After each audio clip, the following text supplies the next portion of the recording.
النهارده معانا الشيف الشربيني برو ماكس، يا ترى هيقدم لنا ايه؟ صحيت من النوم النهارده وصحيت من النوم لقينا متعلقه حيطه. لقيت الناس كلها بتتكلم وبيقولوا فيها عاصفة ترابية هتخلي الجو زي المهلبية. صدقني العاصفه الترابيه لو كانت شافت وشك ده كانت خافت وجرت. اللي يحب النبي يصلي عليه. نسكت على نفسي. والنبي ما انت ساكت على نفسك، بان على وشك اصلا انك هفتان. لا ما نسكتش، كنت محوشة 20 جنيه كنت ناوية اتجوز بيها الواد مسلم. قلت هتجوز ابنك ب 20 جنيه ليه؟ زنقله كلب وقف في شارع ضيق. له يا تاخد روج علي وروح هات لي 10 تجواز حمام. الواد جابهم بابا انت بتعني اشرب بصل في الكومودين اللي طيب، ما فيش اختراع عندك اسمه سله. لي بصراحة ربنا اللوز خدتهم ودخلت بيهم على الحمام.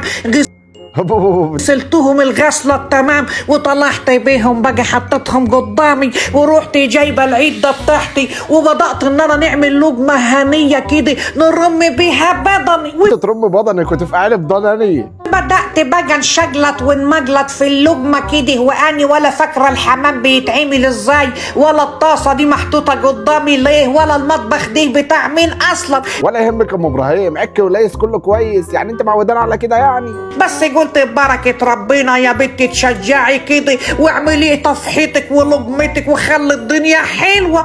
إلا بيها يا ولاد الناس شمت الريحة ونتفاجئ بالصويت في قلب الشارع، واحد ماسك مراته من ظلمكتها. اكيد كل ده من البصل اللي انت عاملاه زمان. الراجل قاعد يشم ويزرط لغايه اما الست كفرت منه، وعمال يضرب على دماغها بالشاكوش وهي تنجح بالصوت. رحت طلعت جري فتحت باب الشقة. ايه يا ولاد خير فيه ايه؟ محدش عارف يعيش اليومين دول. بتضرب الولية الغلبانة ليه؟ يلا إلهي تنضرب في حباية عينك. من رجاله اولاد 60 كلب.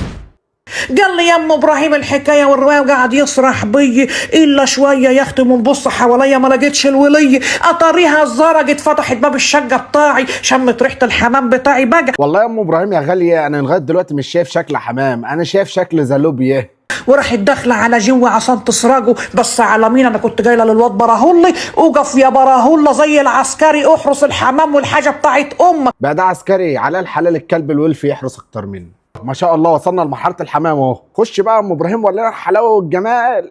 دخلت لقيت الواد براهوله بالصلاه على النبي مكتفه وقاعد يصير في حنكها. مين يا بنت المقرفه؟ حنك مين؟ وخرب بيتها خالص وحضيفها بالنبل في عينيها وعمل فيها عمايل فظيعه. قلت له ايه يا براهوله؟ ايه يا براهوله حرام عليك جايب الافتراء ده منين يا حبيبي؟ اتقي الله يا حبيبي. ورحت داخله عليه شمطها قلمين على وشها وظرفها خرطومين في عينيها. الشمط ما تبات يا شيخ، ايه اللي انت بتقوليه ده؟